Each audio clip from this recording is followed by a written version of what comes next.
आत्मकथ्य कविता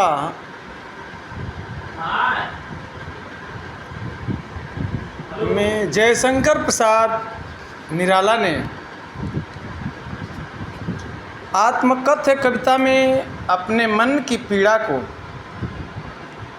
व्यक्त करने का काम किया है। निराला जी कहते हैं कि भौरा रूपी मेरा मन मुझसे ही प्रश्न कर रहा है और कह रहा है कि अपने जीवन की कथा बताइए। जीवन में मेरी वही स्थिति है जैसे कोई पेड़ के पत्ते गिर गए हों। जीवन में कभी आनंद आया था, मेरे भी जीवन में स्वप्न पूरा हुआ। सुबह की लालिमा की तरह एक सुंदर सलोनी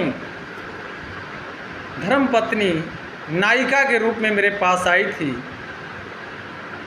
उज्जवल गाथा कैसे गाऊं मधुर चांदनी रातों की, अरे खिलखिलाकर होने वाली उन बातों की। मैं उज्जवल गाथा कैसे गाऊं उस चांदनी रातों की जो समय मेरी धर्मपत्नी के साथ गुजरा है, आज उस दुनिया में नहीं है। आज मैं उस कथा सुना करके अपने आप को कष्ट क्यों पहुंचाऊं?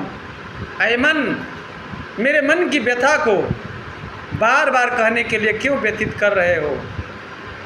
तुमको तो आनंद आएगा सुन करके, लेकिन मुझे दुख होगा।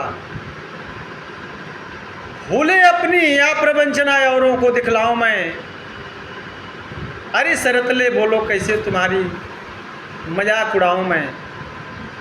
बीती हुई बात को कह करके मेरी प्रिया मैं कैसे आज तुम्हारी मजाक उड़ाऊं। जिसके अरुण कपोलों की मतवाली सुंदर छाया में लाल लाल कपोलों, गालों और सुंदर छवि की स्त्री मेरे जीवन में आई, लेकिन बहुत समय तक नहीं ठहरी। मुस्कुराकर थोड़े ही समय में चली गई। मेरा स्वप्न अधूरा रह गया।